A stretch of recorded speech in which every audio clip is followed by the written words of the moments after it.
If I may have your attention, please. At this time, we're going to begin the service here in our chapel for Mr. Robert Bizar. As we begin the service, I would ask if any of you might have a cell phone or any other noise-making device, please turn them off at this time. Officiating the service here today is Rabbi Lizzie Heidemann from Michigan, Chicago. Thank you.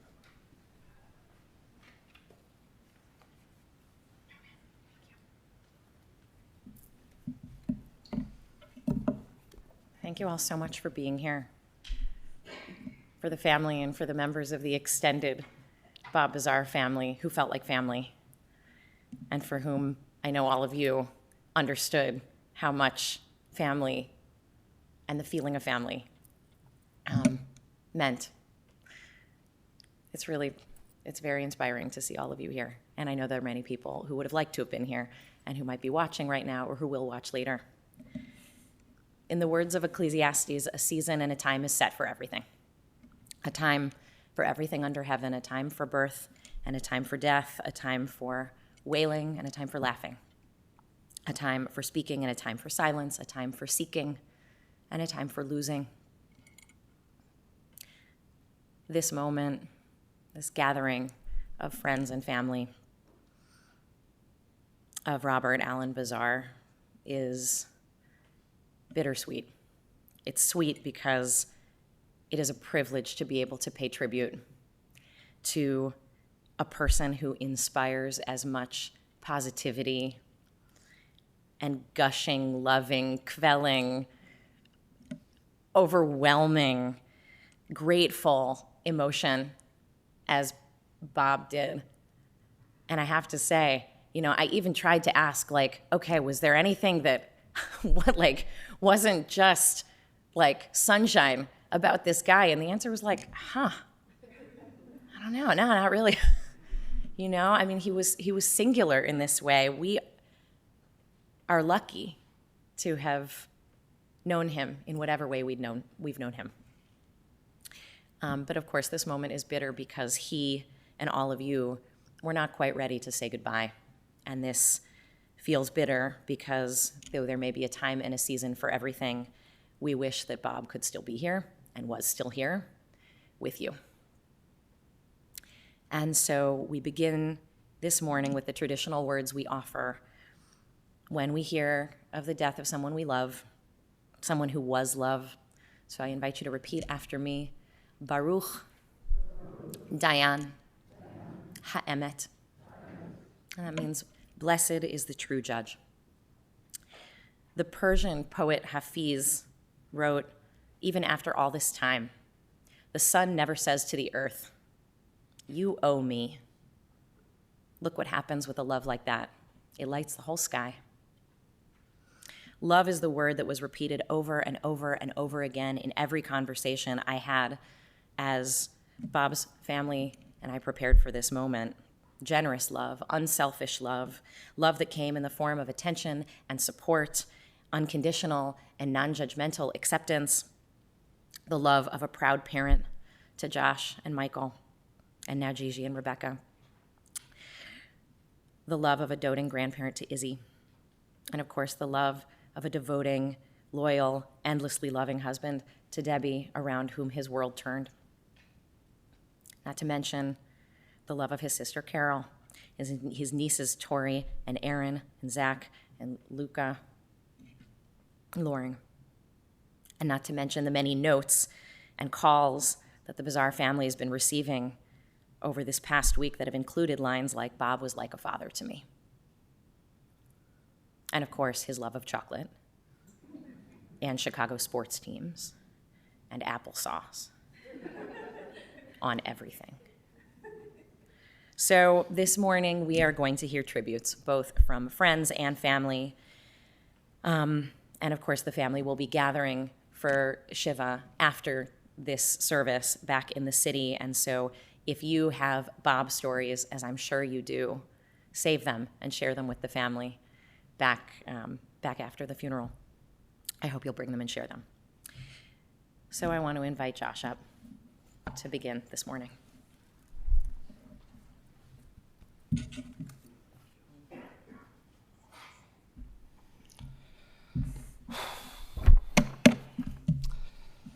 Bear with me, everybody. On some of the nights where I couldn't sleep, I was just typing some notes into my phone, and I put some of these down in an email that I sent to the rabbi, and some people who saw them said it would probably mean more for me to read them. And had I known that my best writer and editor would be here today, I would have had him go through these notes. I'm going to leave a lot of people out, but these were just some of the thoughts I had, and I'm going to share them with all of you. Papa Bobby, Uncle Bob, Bobby, Bob, Dad, whichever name you used for Bob, you knew the man. To say he wore his heart on his sleeve would be an understatement. He didn't keep his cards close to his vest, which is an analogy I like for Bob, because if he was playing cards with you and you needed an ace to win, he would just give you one from his hand. He was generous with whatever he had, but was especially generous with his time and his affection. I mean, how many of you have been hugged or kissed by Bob? I think all of you. And he was especially generous with his love, which was my point from the very beginning. If Bob loved you, you knew it. Nothing was ever left unsaid. In fact, it was said time and time again, every single time you saw him or spoke to him. Yes, Bob loved us all, and we all loved him back. Over the past few days, I've been stunned with such an incredible outpouring of thoughts and wishes that we have received from so many people in our family and friends of Bob's and Michael and my friends as well.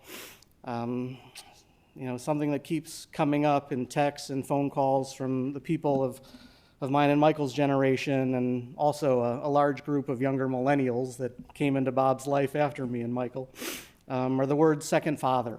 And that is a pretty amazing tribute to a man that was so supportive and caring for the people around him.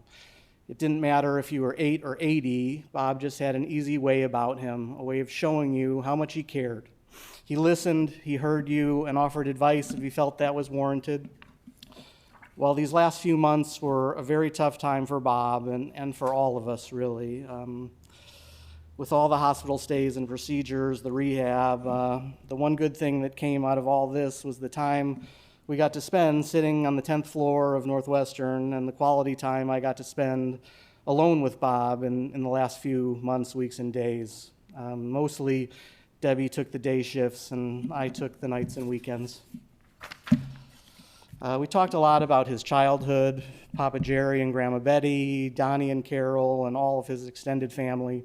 He told me stories about some of the fun times he spent with Lee and Chuck and Billy and Stuart. We spoke about the 20 or so years he spent with Marilyn, my mother, and what things were like when Michael and I were little boys. We reminisced about him coaching all of our sports teams and all of mine and Michael's old friends. We talked about how families change over time, how some of the more painful moments led us to where we are now, and how others were just too much to bear. We mostly talked about the good times that we shared as a family. Bob was a man who focused on the positive. We laughed together a lot. We cried together too, but we covered a lot of ground, and he talked a lot about the people in this room with so much affection. And we talked about the Debbie decades, which is what I've been referring to them as. These last few decades were Bob's happiest years, and he had found the person he would spend the rest of his life with, and he loved Debbie. His world began with Debbie, and it really evolved from there. Bob and Debbie were always so happy, and I think he found true enlightenment. And when it kicked in, he never looked back. What's the point of going through all this life if you weren't going to enjoy it? And I don't think I knew anyone as happy with his lease in life as my father.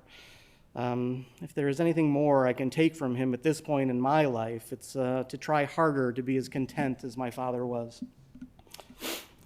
It was during those later decades when he got to see his two boys turn into men. Those of you who know me and Michael might be questioning the men part of that statement. But Bob loved Michael's music and his playing. All of us hung out with Bob at Citrus shows all over the city, and the smile on his face was unmistakable and unforgettable. He loved watching Michael play, and in later years, he would talk to anyone who would listen about Michael's composition work and the hundreds of television shows which use the music he writes. And he loved Music Direct. He loved the catalogs we made. He loved being surprised about who would be on the cover, and may have been one of only a few handful of people that ever read these catalogs like books. He loved both Michael and my passion for music, although I think he wished we would have liked sports a little bit more. Bob was so proud of all of our accomplishments, the great big ones and the little ones too, and he showed it every day. One of Bob's greatest joys was getting to see Michael and I find our true loves, and his massive smile and joy-filled tears at both of our weddings will always be burned into my memory. His love for Gigi and Rebecca almost matched his love for Michael and me. After all, he finally found a couple of very special women who also saw what he saw in the two of us. Quick story, those of you who knew Bob well are familiar with his food tastes, and it was virtually impossible to get him to eat vegetables this side of a simple salad. But when Gigi or Rebecca cooked him dinner, he would eat whatever they cooked. Now, not in large quantities, mind you, but he would try vegetables. Debbie would say time and time again, "You won't ever go near them when I try to get you to eat them. When they make them, you'll eat them." Rebecca brought him meals in the hospital so he didn't have to eat that crap they serve at Northwestern. And though it was so special, she definitely thought it was special that some of her homemade matzo ball soup was the last thing he really ate and enjoyed in the hospital. Both of his daughters-in-law knew how lucky they were to have Bob in their lives, and both of them have been overcome with emotion over the past week, and the love that they shared will definitely be something they can carry around with them for as long as they live. Sorry. But just when you thought you couldn't see a more powerful love, Izzy was born. Little Izzy Rose Bizar. From the very first time he held her in his arms to the last time he watched her play volleyball, this girl was literally drenched in her papa's love. And honestly, me and Michael thought his love for us was pretty overwhelming.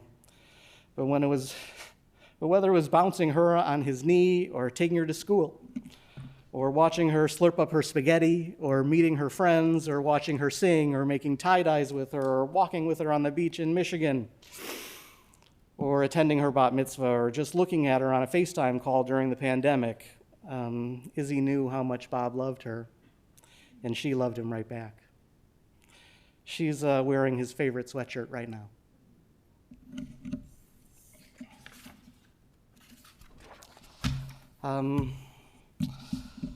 Our father didn't collect things. He wasn't interested in clothes or cars.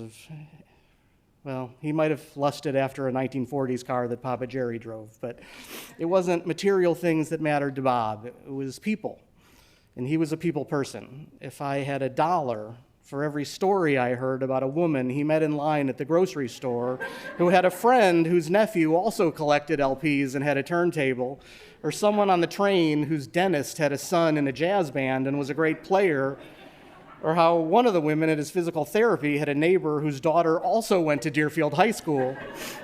I think you get the point there. Bob loved people, he loved talking to them, and he talked to everyone. And he was a lover.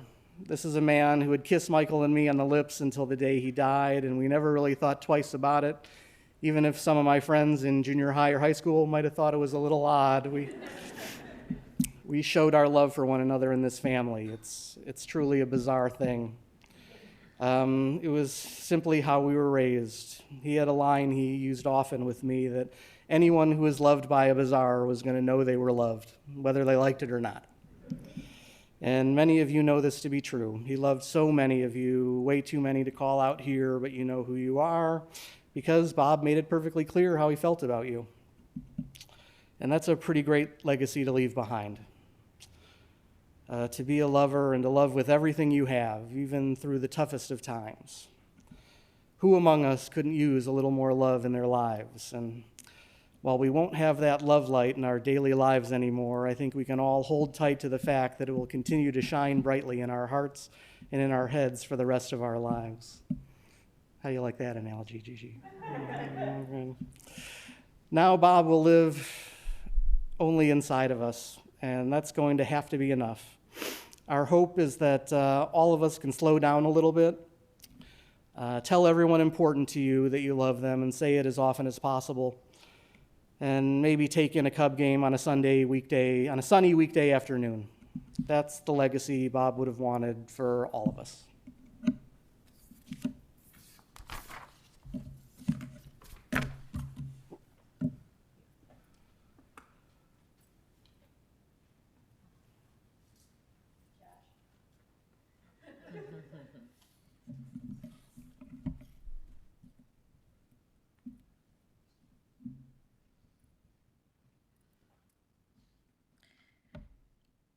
So we're actually going to be hearing now from Lee Schnitzer, who is in Oregon currently.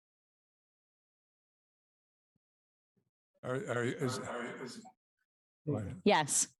Okay, all right, great, thank you.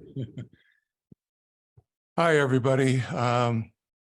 Josh, those words you just said it just filled me, and I'm not even sure how I could follow all what you just said, and because you said it so beautifully, and but I will try. I'll try to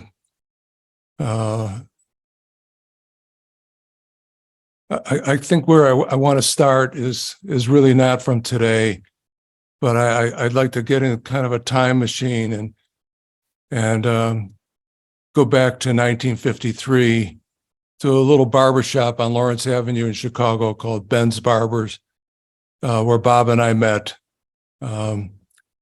We both had hair at that time, and if you knew Bob when he was younger, he had the most incredibly beautiful hair.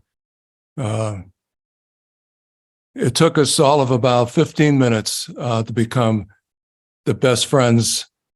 And I'm sure a lot of you know what that was like, because if you met Bob, it only took you about 15 minutes to think he was the most special person that you could ever know in your life. And I've been on this journey now for almost 70 years of having this most incredible friend and partner in crime in so many ways that it would be hard to even talk about a tenth of them.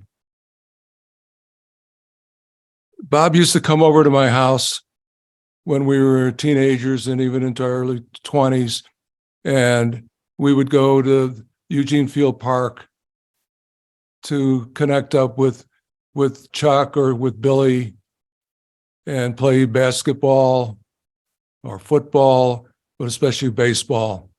We would just go from morning until nighttime. I thought we even stopped for any kind of lunch. That was our life together so much of the time. And when it was just the two of us, we would have a ball in our hands, throwing it back and forth for hours at a time, talking about things that I can't even recall, probably mostly about the Cubs or girls that we wish we could have dated. But the thing that we did the most of all when we did that was laugh. Bob had, if you could remember how wonderful his laugh was, it would light up a room, and it just lit me up all the time. If ever I was down, all I had to do was pick up the phone or hang out with Bob for a little bit, and about 30 seconds later, we'd both be laughing, and whatever place I was in, I was lifted up.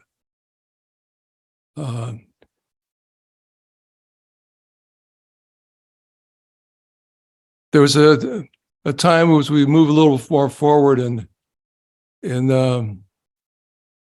this time machine.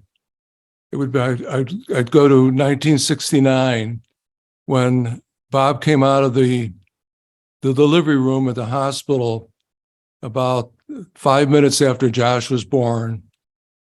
And he gave me a big hug, but right before he did that, he looked in my eyes and he just said, "I'm a papa." And boy, was he ever a papa. Josh said it the best just a little while ago. He was so many people's father, but especially to Josh and Michael. He just loved you guys so much. And he was so proud of whatever you did. It just, every conversation we ever had on the phone, one of the first things we talked about was how you guys were doing, or we talk about how Cole was doing. It was always the foundation of who we had become and who he was as a father to you guys. And this went on for a long time until, like Josh said, until Izzy came along, and then you guys were not number one and number two anymore. Izzy became the shining light in his eyes.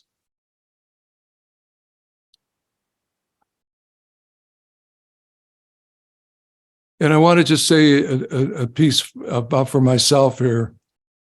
When I talk about shining light, Bob was my North Star.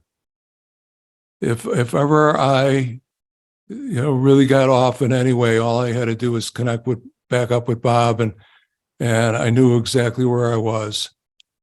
He was the steady ballast. Could always make me feel like I was special and loved, and that's all I needed to take the next step forward.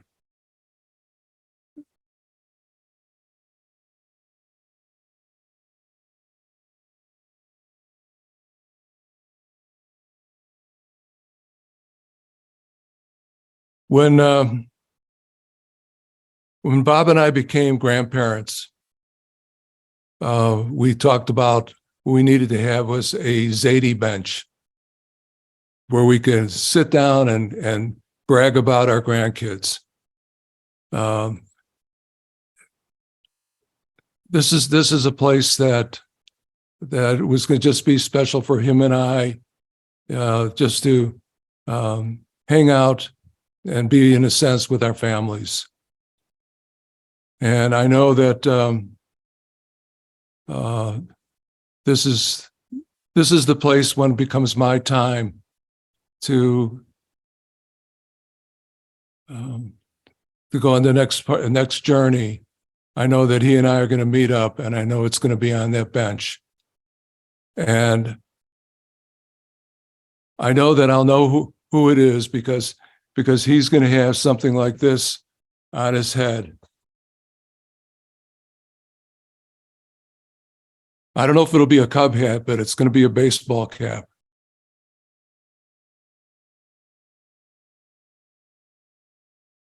I probably could say a lot more, but because we had 70 or almost 70 years together. But I think that just to know how much that I loved him, and I will always love him, and I will carry him in my heart forever, as I know that you all will.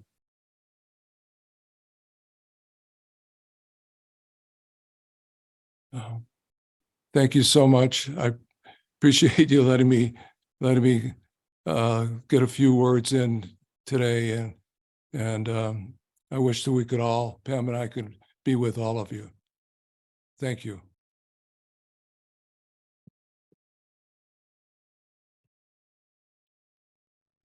I got to hear a lot of stories while sitting talking with the family, and I don't know if this is my favorite, but it just because Lee put on the Cubs hat.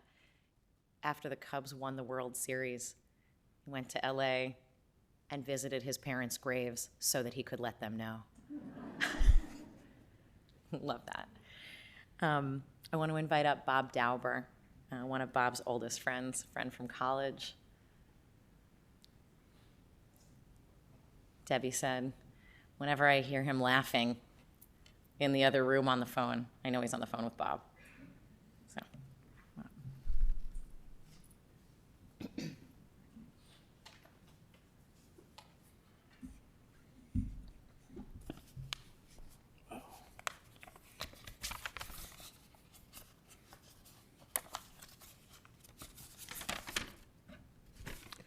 My name is Bob, and I'm an alcoholic.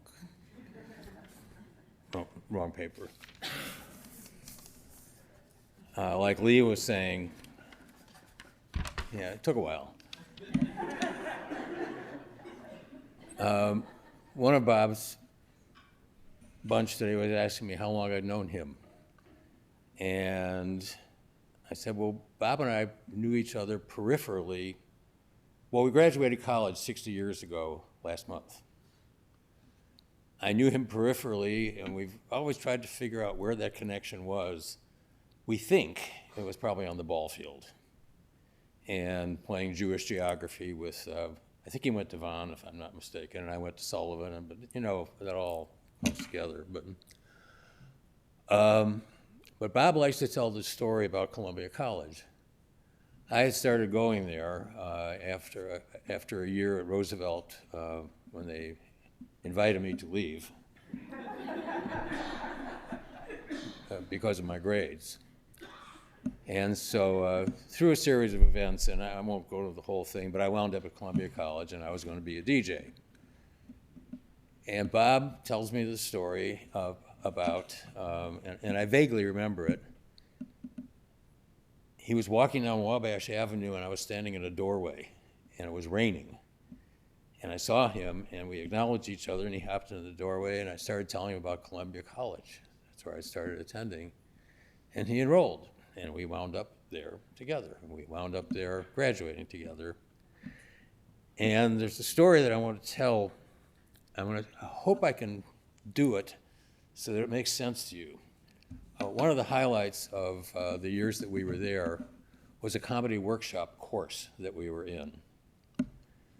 The guy who taught it had been a press agent for Mel Brooks, for Nichols and May, a bunch of other people like that. And this was probably one of the most fun courses I ever took in my life, comedy workshop. One of the things in there was that each one of us had to get up and tell a joke. Well, there was a guy in the class who told a joke, and he went into this long thing about this joke, and we're listening, and we're listening, and we're listening, and the punchline of the joke was, and then the other guy says to the other, F you, Milton Berle. And we're all sitting there, nobody says, like you are right now. Nothing. This guy is doubled over, falling on the floor, laughing. And this became a watchword between Bob and me. Debbie's nodding her head over here. Anytime we would get on the phone, Milton, is that you? F you, Milton Berle. This would go on and on and on. I moved away from Chicago for 30 plus years. I moved to Dallas. Bob and I really did not have very much contact for, I'd say, at least 20 of those years. But we reconnected. And the first connecting call, when I called him up, he picked up the phone, I hear hello, and I said, F you, Milton Berle. And this went on for years and years and years. Everything that has been said about Bob, the kind of person that he is, all those years that I've known him, never once, not a single cross word of any kind, any conflict, none, zero. And that laugh, oh yeah. And I take great pride in what was just said when Debbie could tell who he was on the phone with. That was me. So I guess the only thing that I can say for the last time is F you, Milton Berle. Thanks.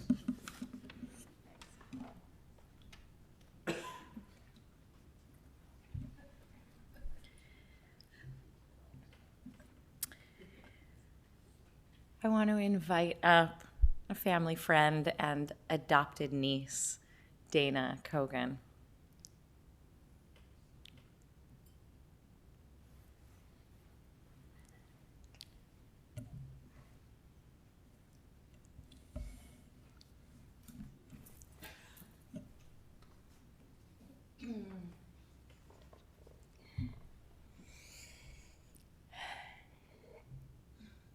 Good morning. My name is Dana, and I'm Bob's adopted niece. To be completely clear, I adopted him and Debbie, and it is truly an honor and an unexpected privilege to be allowed a few moments of your time to talk about Bob today. I am a representative of dozens of people, both here with us in the room and watching the live stream, who have had the privilege and the great gift of calling Bob and Debbie a part of our families and a piece of my heart.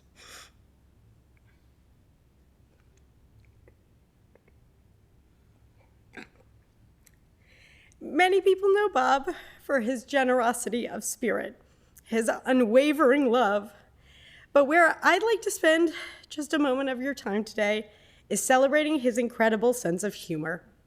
Bob could make you laugh. He had timing you just cannot teach. He held court over innumerable rooms, captivating with stories and with charisma that oozed from his pore like the love of chocolate that flowed through his veins. Obviously, this meant he was a magnet for ladies with big personalities and even bigger aspirations.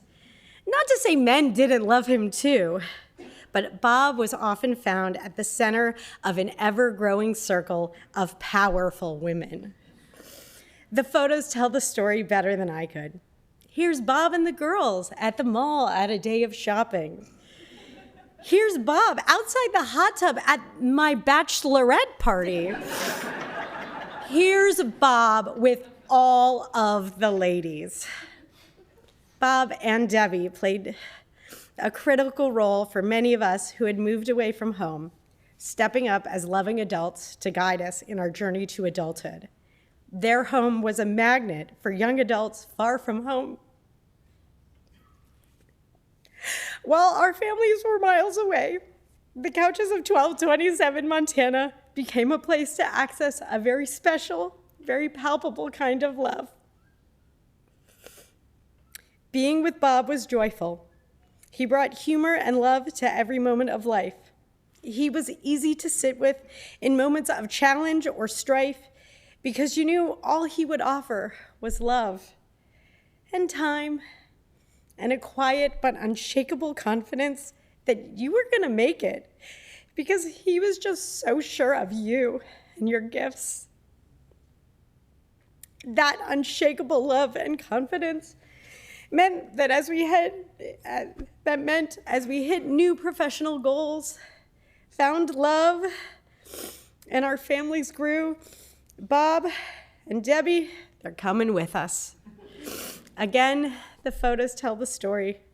Here's Bob giving the speech as I get engaged. Here's Bob at my graduation. Here's Bob signing our ketubah. We requested the presence of Bob and Debbie at every simcha, at every joyous event, because their love for one another is a model of what we all aspire to have. Partners in adventure and in growth, partners in rest and relaxation, winters in Puerto Vallarta and summers at the lake house in Michigan, and in navigating the big and small challenges of life, or both at the same time, like when you remodel your house. Bob, you will be so missed, but you never missed an opportunity to tell us how much we were loved and how proud you were, not only of what we accomplished, but the kind of people we were. Mel Brooks might have come into your classroom in that comedy workshop and gave a tight 5 about your last name, but you'll always be perfect to me. Thank you.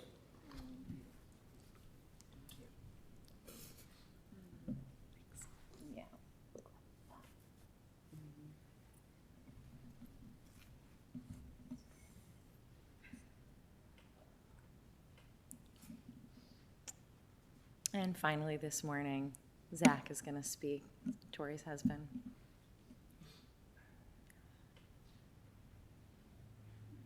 Oh, Zach and Tori. Wonderful. Come on up, even better. I think your words are beautiful. Maybe you go second. Just speak close to the microphone. Okay, thanks. Okay. I can't believe how lucky I am to have known and been loved by Bob. Bob, as other people have spoken to, just has a magical way of making everyone feel special and known and loved. And Zach and I got to live with Bob and Debbie for a year after college, and we still talk about it to this day as one of the best years of our lives, and a transformative one just because of his love and Debbie's love. Bob was someone you could meet on a plane and become a friend, or meet as a friend and become an adopted niece or nephew, and then he would dance and make a speech at your wedding. When he asked you how you were doing, he really wanted to know. He is someone who would pick up his niece every night at the end of her night shift at the bar to walk her home, and to stay up even later to hear her stories. We're all better for knowing Bob, and I'd like to think that the love and laughter he gave us is his legacy. And when any of us are together and we have a belly laugh or tight hugs, that Bob is in those moments, and it allows us to pass his legacy down.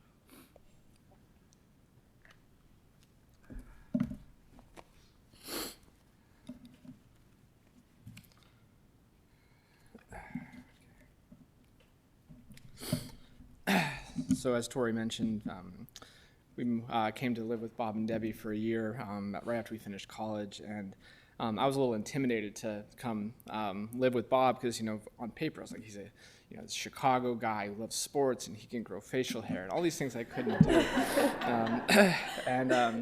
So I was, very intimidated by that. But there, you couldn't find a more welcoming and loving person. And the only thing that Bob ever expected anyone to be was themselves, and he would just love you for that.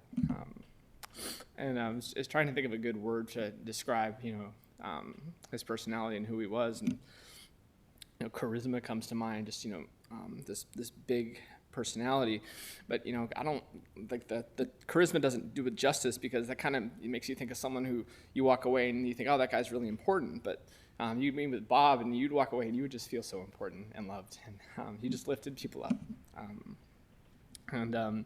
When we would go visit back and see Bob and Debbie a lot, Tori would always say, can't you tell, I'm so much funnier in Chicago, and because you're in the room with him, that he would just make you feel like 100 feet tall, like you could conquer anything, and just that you were funny and great to be with.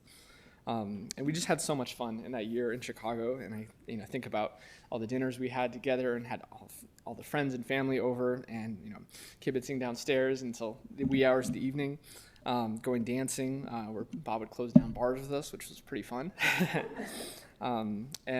Just the model of joy that I think Bob and Debbie had together as a relationship is it's so admirable and something that we aspire to. And Tori and I were sharing stories last week and just talking about how, her and her friend Ariel were in the elevator going somewhere with Bob, and, you opened a water bottle and sprayed on, or Debbie opened a water bottle and sprayed on Bob, and like, what's he gonna do? And he took his water bottle and sprayed it back at her, and they just got in a water fight in the middle of the elevator. And just like this, there's no conflict. It was just always joy. He's so easy to love, and as everyone talks about all his nieces all over the city, and that he's at every wedding, and everyone wanted to fight to be at the table with Bob and Debbie because of how much fun they were. He had such a full life, and it was so full of life really till the end, and it kind of makes this feel very sudden, and a sudden loss. And we were really grateful to have an opportunity to say goodbye to him, and it was really a beautiful moment to do that, and it was someone that we never wanted to say goodbye to. So it's a wonderful thing and a gift to get to know Bob Bizar.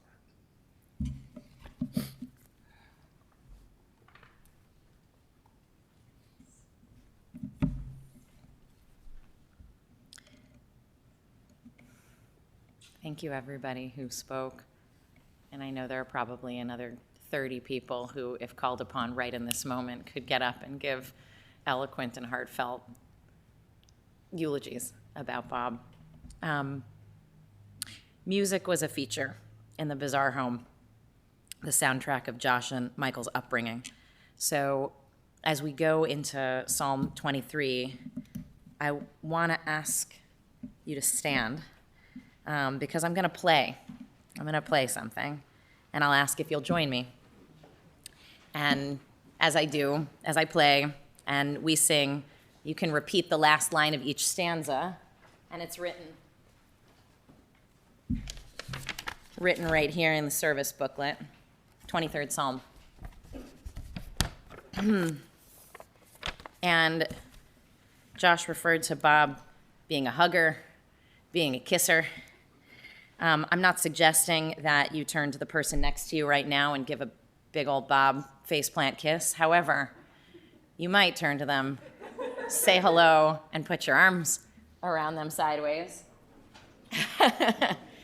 Say hello, introduce yourself. Take a moment.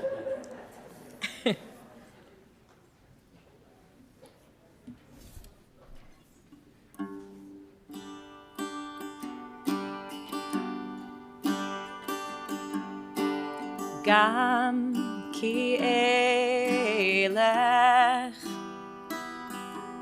בגיא צר מוות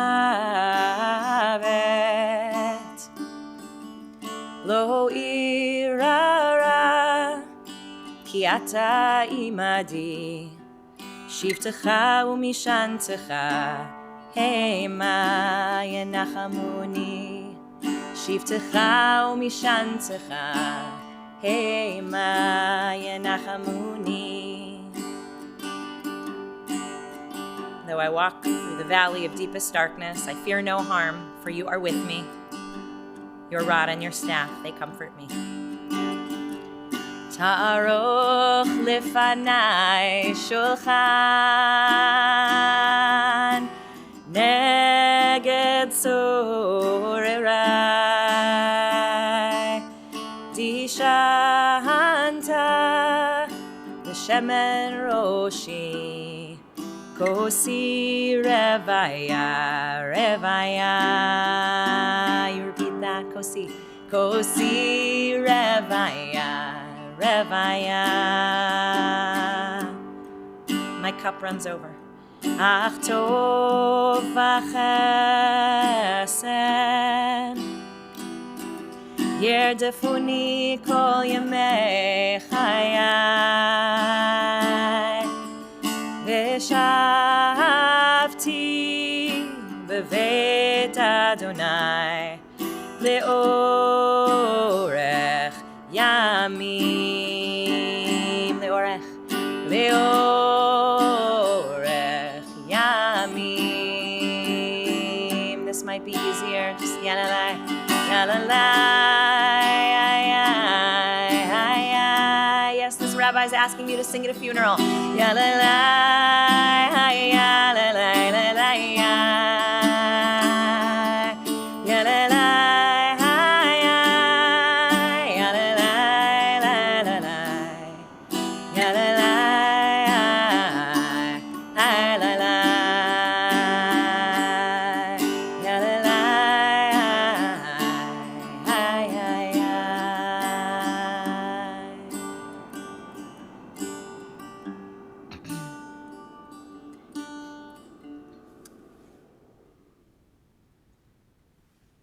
I think everyone knew Bob to be deeply Jewish, but not deeply religious, per se. Like Bob loved holiday family dinners, Passover Seder, having fun with it, letting their values shine. Josh said they've had an orange on the Seder plate since the 80s, ahead of their time, demonstrating values through Jewish holidays. But to just be clear, he wasn't a ritually observant person. And so I want to say, after hearing all that I've heard about this man, I think respectfully, you're all wrong. Sorry. Every day, observant Jews, twice a day, will say the words of the Shema. Shema Yisrael, Adonai Eloheinu, Adonai Echad. And what follow these words of affirmation of the oneness and connectedness of all in God are the words, you will love with all your heart, with all your mind, with all your strength, with all your being. Teach these words to your children. Speak of them when you're in your home and when you're on the road, when you lie down and when you rise up. And the reason why observant Jews say these words, this mantra of love, is to remind ourselves to practice it, to love fully, completely, holistically, unapologetically, relentlessly. That this is the pinnacle of religiosity and spirituality. This is the goal and sum total of religious practice, to teach us how to love. And Bob did it intuitively and instinctively with all of his heart and mind and strength. So, to quote the comedian Paul Rudd, Bob didn't practice Judaism. He had perfected it. So, I'm now going to say the prayer, El Malei Rachamim, asking that his soul be admitted among the throngs of the holy and the pure to its eternal home.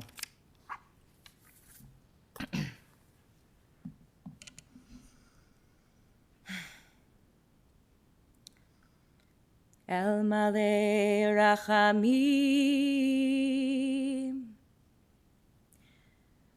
Shochen Bameromim,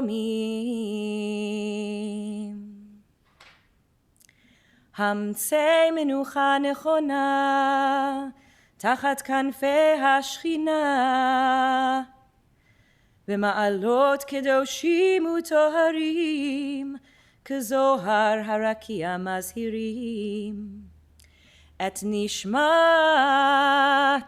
Robert Allen Bizar, Shehalach Le'olamo, Began Eden Tihyeh Menuchato, Ana Bal Harachamim Hastirehu Beseter Knafecha Le'olamim, Utzror B'tzror HaChaim Et Nishmato, Adonai hu nachalato, v'yanuach b'shalom al mishkavo, v'nomar, Amen. God, full of compassion, who dwells on high, grant perfect rest beneath the sheltering wings of thy presence, among the holy and the pure who shine as the brightness of the firmament, to the soul of Robert Bizar, who is gone unto eternity.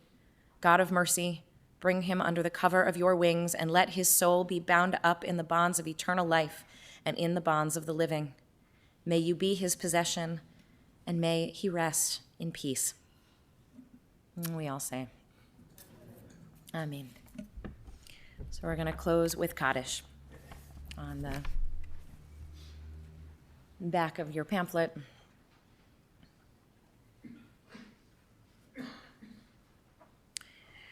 The tradition of saying mourner's Kaddish originally began as a way of honoring teachers. And slowly, as people began to realize that it's not just people whose job title is teacher that teach us, that Kaddish became something we say for anyone who has taught us something. And it seems maybe perhaps that's why the Jewish tradition suggests that the official mourning period for anyone who loved somebody who has died is 30 days of saying Kaddish.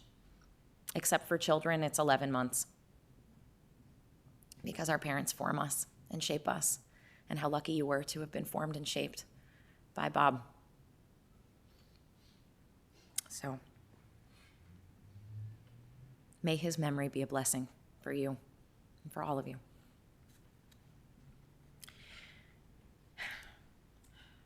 Yitgadal v'yitkadash shmei Rabbah, be'alma divra chirutei v'yamlich malchutei, b'chayechon uvyomechon uv'chaye d'chol Beit Yisrael, b'agala uv'izman kariv v'imru, Amen.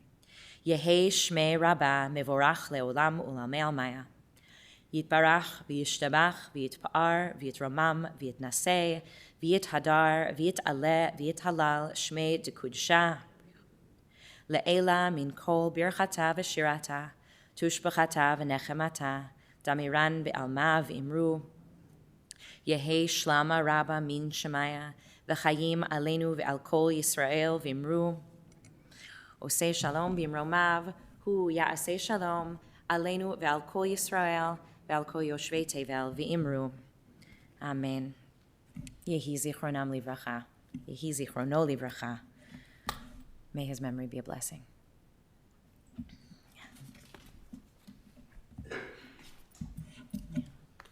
Please be seated.